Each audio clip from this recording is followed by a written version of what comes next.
for machines. They're unstoppable. Mortal for machines. They will rule the world. Hi everyone, it's the 2-Minute Terminator. I apologise if the sound is a bit but we're still trying to work out these sound problems with Skype. We are in fact talking to each other over Skype again, because last week we couldn't get Skype to work very well and Ellie was very faint. Now Ellie is obviously not as faint as she was, but now I think the audio is like too screechy and horrible. It's episode 58 of the 2-Minute Terminator. I'm Ethan McKinley.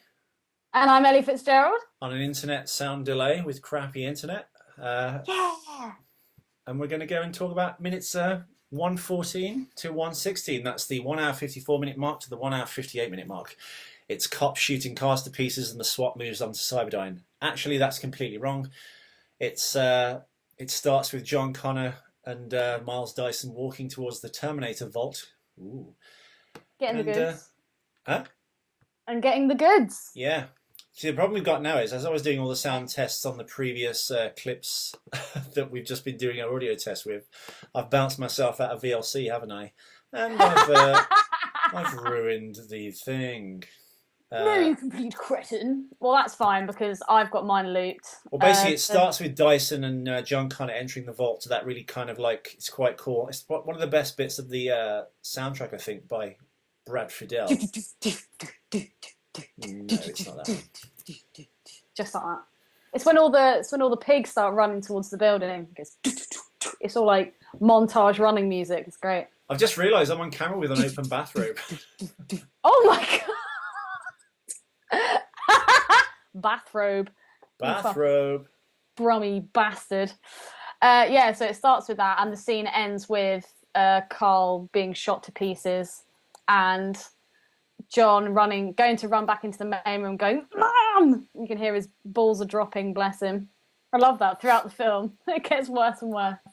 Mom, Mom. Right, basically, it's John entering Cyberdyne, and then it's the end of the scene, which escapes me. But basically, the SWAT are descending on Cyberdyne to take out the perpetrators. I would have thought at this point in a real life situation, wouldn't they like have a negotiator screaming from outside? You wouldn't send a SWAT team or a special forces unit into a building, would you? Not knowing the layout of the land, right? You'd know 3 people were in there. You'd know that, but you wouldn't know if they'd. I guess you know they wouldn't have hostages. No, I reckon they probably would send in that kind of team, because they're probably thinking, "Who the fuck are we dealing with?" Do you remember when we said on one of the previous episodes where he was like, "Yes, it's him and the woman. Just bring everybody." And I was like, well, why do you think they called everyone for just 3 people? And then you rightly said, from camera footage, obviously the police are well aware of who these people are now, so they're like a massively high threat and risk. So I personally would send in a fucking SWAT team. Do you think? Would you not? Do you think had they Oh god, I'm achieved doing their what you do, objective? I'm rubbing my fucking chest. Do you think if they achieved their objective, do you think they'd let Dyson go? No. Well, why wouldn't they? Why would they? Look at him. Do you mean the police? Well, no, because he's well involved now. He could claim that, oh, you know, I was held at gunpoint or whatever. But at the end of the day, he's the one holding the fucking detonator. Hmm. He's the one that got the keys. He's the one that took them into the. No, but he's holding the locker. detonator because that's just how he had in his hand when he got shot. Knowing he was going to die, probably the best course of action for him at that point. Although someone in real life wouldn't do that, they just ask for medical attention. He wouldn't have detonated the building, I don't think. No. No, I don't know. You think he's a victim of circumstance? Oh, by the way, I forgot. Spaldner sent him some mail last week. If you want to. Mailbag. Yeah, we got mailbag. A message to James Spaldner and John Nichols. It's by the time you listen to this, it will probably be too late. I've ordered you a 54-inch chest double XL T-shirt that's being printed tomorrow. Nice. So I just need to call them and give them a confirmation of the T-shirt it should be printed on. 54 inches is... They do a 54-inch and a 56-inch chest T-shirt. So I've gone for 54, but I don't know. That's massive, no? John Nichols said yes to 54-inch chest. Cool. Boys with boobs. Can you tell me what your secret is, please? He's not that big, though. John Nichols, you're not that big. I don't think you realise how big these T-shirts are. Anyway, it's going to be printed on the front and the back. The typeface will be in the lovely neon pink. Just kidding. The lovely neon green that we use on the logos and the website and stuff, and it's going to have all the social networking symbols. Please wear it around Walmart, or if you're in England, Asda's, who are owned by Walmart. Please wear your T-shirt with pride every day for the rest of your life. Go to crowded And can you make places. sure that Avoid cemeteries. when you're wearing it, that you do something offensive? Avoid cemeteries. Go to crowded places. Go to malls, shopping centres. Go to shopping malls. Go to concerts. Concert? Who even fucking says concert these days? So anyway, you think Dyson could have not got out of this at this point? He couldn't have just claimed he was a hostage and forced to be, a prisoner essentially. I guess it depends. Well, when is this set again? In America.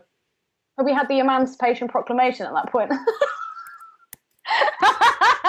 No, I think that album by Prince was out. It's Black Rights, you knob. I reckon that he would have had to have had a very good lawyer.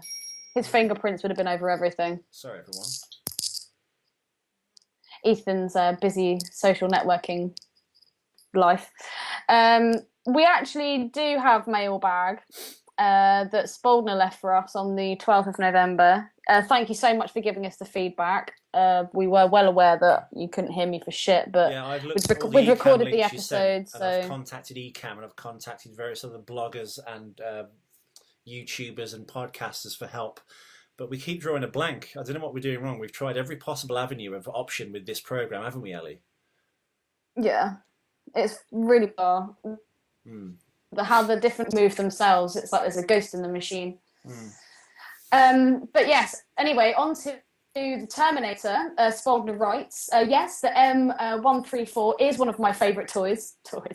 At 6,000 rounds per minute, fucking hell, how can you not love it? Well, it's not all about speed. When it's fired from a fixed mount on the side of a helicopter on top of a vehicle, close bracket, it basically spews a solid line of lead. Fucking us. Is that the kind of thing that they would have had in like World War One? I imagine so. Well, the first thing was in the Civil War. It was the Gatling gun. Gatling gun, yeah. The solid line of lead just made me think of that. The thing that the Terminator holds is a minigun which they mounted on the side of helicopters, I think, for Vietnam, I guess. It is reappropriated with the film Predator, then they used it, obviously, in this. But it's, yes, he's quite right. It shoots 6,000 rounds a minute, and I think I said in the last episode they dialed it back to 3,000, so you could actually see, like, bullets coming out of it. Bullets, Otherwise, yeah. It's so fast, it just comes out as fire from the end. That's actually something I really liked about, deviate from Terminator, which we love to do. That's something I found really good about Lock, Stock and Two Smoking Barrels. I liked it at the end, when they're the weed grow house is being invaded, and that chick stands up and she's got the gun and she shoots it, and it shows the bullets coming out in slow-mo. I fucking love that scene. I think that's so cool. Guy Ritchie's inimitable style. Ooh. Anyway, back to Spaldner. What a tracer tractor? When there are tracer rounds account, it basically looks like a solid laser beam hitting a target. Oh, and Ethan, you had said that it was Mac that made the gun famous from Predator, but it was actually Blaine. Oh, Jesse sorry, Ventura's yeah. character. No, you're right. Mac, of course, was Mac, the bald black man, played by Bill Duke, who was in spent American the whole Gigolo. time fucking shaving when he has no hair on his head. Over here. And carried around Old Painless. That was one of my favourite parts of that movie. However, it would have been virtually impossible for them to be doing all the shooting that they were in that movie. Even at a slower 2,000 rounds per minute, a speed at which a human could hold it and fire it with less powerful blanks, there just wouldn't be enough ammo around for them to do all that shooting.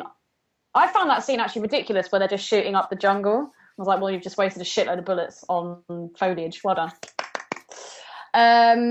That's why they're normally on vehicles which can carry hundreds of pounds of ammo to be able to effectively use the damn thing. Plus, it's electric motor driven and needs to be plugged into a power source, which is also very heavy. Arnie is a bit more believable. Rawlinson's. Older. although you don't see them carrying it in, they walk into Cyberdyne when they walk into Cyberdyne, and he's not firing at everything, and he's not firing at everything for an hour. He's only able to shoot it at the cops for about 40 seconds before it runs out of ammo. And Ellie, the grandeur launcher he uses is the M79 40mm grenade launcher. Nice! Fucking hell. Missed the gun. Finally, my condolences to you, Ethan, and your family during the services for your father tomorrow. It's very sweet. Thank you, James. We love you, Saldner. We've missed you. He made less light of the situation I have. I was going to say. I think the makeup's really good in this scene, actually. When he's actually been shot, he actually looks quite ashen and like his body's in shock. The Terminator? No, Joe Morton plays Dyson, the black guy. He looks like he's been shot. He looks kind of like pale. Oh, he's actually good at acting. Ashy, as they call them. I don't know, maybe the wounds on this... Is that a racist term? The wounds on this guy, I'm just wondering if he would have died from those, because he seems to be shot in the leg and the shoulder and through his body. Maybe he got hit in the lung, but even then, I don't know. Yeah, I reckon he would have died before... Yeah, he's fucked, mate. Absolutely. Yeah, 1 hour 55 and 45 seconds when he's kind of been shot and he's looking at Sarah Connor. The makeup, I think, is quite good. He does look very kind of in shock and his skin is ashen. No, he does. It is very good. He's a great actor. There is a fact attack. Fact attack. Oh God, Ellie. Actually, I have a few, and I'm going to put it on the I'm going to put it on the page now. I saved it, and you're going to love it even more because it's like a hybrid between pew pew pew and Star Wars. Please do carry on. Fact attack. Well, the leader of the SWAT team, you won't see him until the next scene, but because the timeline's a bit skewed, I've got this trivia from the next episode. But the leader of the SWAT team is an actor called Dean Norris. Ooh, what does Dean do? Well, during this period, 1989 to 1992, he had quite a good run. He still works, obviously. You're watching him as we speak in the show Breaking Bad. Dean Norris is the DEA brother-in-law of Walter White, the bald guy. His next-door neighbour? No, whatever. His brother-in-law, basically. They're related somehow. Yeah. But yeah, he's the SWAT team leader in this. Awesome. Was he in anything else? He is. He's in Total Recall as the mutant. Because you got a lot of nerve showing your face around here, Hauser. He's in Lethal Weapon 2. He gets killed. Who was in Lethal Weapon 2? He's just one of the cops in the office with Mel Gibson and Danny Glover, and he gets bombed kind of when they're playing cards, when they blow up the house. Just before Jeanette Goldstein, who plays John Connor's stepmother in this, foster mother, she gets killed on the diving board, because she's a cop in Lethal Weapon 2 as well. Okay, so is he like another one of those actors that gets kind of locked into the same role? Yeah, I think so. But I mean, as like an actor, the hobo yeah, you have to play your type, and then you can hopefully, if you become a big enough star or a more powerful actor, you can break out of that. But he's been in The Mentalist, Law and Order, Defenders, Off the Map. Never heard of it. Let's go back to his film work. Terminator, The Sarah Connor Chronicles. He plays Nilsson in that. The Heartbreak Kid with Ben Stiller. He's been in Nip Tuck. Mr. Harris, let's scroll down. Nip Tuck, isn't that about plastic surgery? Tremors, the TV series. What? What's Tremor? Tremors isn't a TV series. I was in Tremors 3. Is that a movie? You never seen Tremors, Ellie? No. Oh wow, you're in for a treat. I'll look up Tremors. Actually? Oh yeah, it's fantastic. Is it as good as Twins? It's a comedy horror film set in the desert. That sounds amazing. With giant man-eaters. It's basically Jaws with giant slugs. Oh my God. Kevin Bacon's in it. That sounds like Stormtroopers. Dean Norris has been in 24, Philly, Jag, The Pretender, Charmed. Ooh, he's done an episode of Charmed. I'm just trying to get back to his film work. He did more film work, I think, in the 90s. The films. Yeah. Lawnmower Man. Do you think if you get... Terminator 2. Do you think if you do lead Gremlins work, 2? that stops you from getting into the film? Gremlins 2, Ellie, he played the SWAT team leader. Desperate Hours with Anthony Hopkins and Mickey Rourke. Lethal Weapon 2, Beauty and the Beast, the TV series. So yeah, he's had a good run. Heard. Sorry, Ellie, what were you saying anyway? Police Academy 6. When actors, let's say an actor does mainly TV work, would say like a movie cast, like director or caster, would they see that as they're strictly TV? Would they still have a decent shot at getting into film? Yeah, no. Well, now maybe not. It used to be like the fact if you were more of a TV actor, it's much harder to break into film. In America, it's much easier. In England, it's very much like if you've done a big movie, you'll instantly get a giant agent and you're away Or because film, yeah. Or if you've been to Eton, like Sam Mendes, the director of Skyfall, or like Benedict Cumberbatch, or Damian Lewis, come in my batch. or Eddie Redmayne. Three ginger actors from Eton. But no, yeah, it's a sad state of affairs. But no, I think back then, I think TV and film was very much separated. It was very difficult to break into big films. I mean, Dean Norris, for all intents and purposes, is a bit part actor in film, and now obviously he's in TV. Now he's done Breaking Bad later into his career. That obviously will very much help because Breaking Bad was such a groundbreaking series, even though Ellie's just like meh about it. Hey, I've told you I'm really getting into it now. I've been watching it of my own accord, my own leisure time. Talking about breaking things and breaking into things and Breaking Bad, do you not think it was a little naive for John to pick up the chip and the arm and just throw them on the floor to get them out of the glass casing? There's a possibility that could have broken. I know they're gonna get rid of it anyway. But I don't know. The chip is broken. Hmm? The chip is broken, Ellie. Oh, I know, but what I mean is I don't know. I just thought if that was me, I wouldn't have just thrown it at the ground. Well, that's what I mean. It doesn't matter. Dyson's still in that mindset. This is the company assets that he has to protect. He's trying to handle it with kid gloves, whatever. Yeah. When actually. And John's like, yeah, just smash it and let's get rid of this shit. Smash it up, man. And what do we think of Dyson's acting when he gets shot? The dance, good. The Mick Jagger. I think it's quite good. I would love to see you do in a casting of a person being shot. I think that'd be amazing. I don't know. The thing is, if I'm on the set, I can kind of do it. It's very hard for me to. I mean, there's two kinds of actors really. People who are really three kinds, I guess. People who are good in both situations, but some people just audition really well, and then they're not very good at the job. They can just switch it on and they go, "Ooh, we'll pick him," and then they just can't deliver on the day. I'm more of a kind of deliver on the day, but give a shitty audition because it's really weird and artificial. In a little office with someone acting artificial anyway. Exactly, and that's why probably I don't get any parts because I. You did in Arthur and Merlin, and you will in the second film. Yeah, I guess. Yeah, I don't know. I guess. We've really got Skynet by the balls now. Don't we? Big metal shiny balls.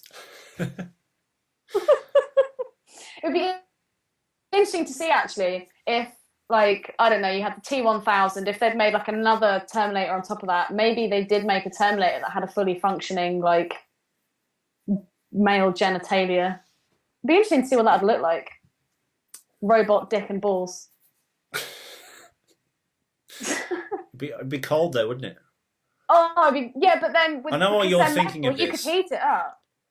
Wouldn't you, like Spalding said, create some negative space in his body to make a dick that big to pleasure a lady of your demands? No, but this is the next step up from the T-1000, so no part of him would deplete. He is just built with none of this extra liquid dick metal. bullshit. Yes, thank you. He needs more dick mercury. Get this robot a dick, goddammit. Well, anyway, as we've done 20 minutes, you need to go and boil an egg, apparently, before you leave for the gym.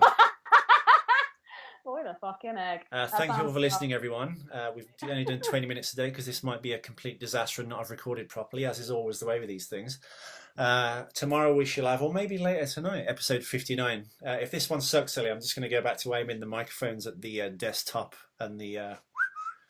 okay. At the mouth, yeah. The mouth of madness. The mouth of madness. There must be a way of doing this Skype thing. If you look at other people's Skype recorded calls, they sound beautiful, like they're in a fucking radio studio. I am sure that this is going to record perfectly. No, but it does. But then you lose 50% of this when the recording comes out. This actually sounds fine now. I'm listening to you. It sounds fine, but it's just the actual recording. The levels aren't going into the red or anything on my end. It's just very strange. But yes, that was episode 58. I've been Ethan McKinley.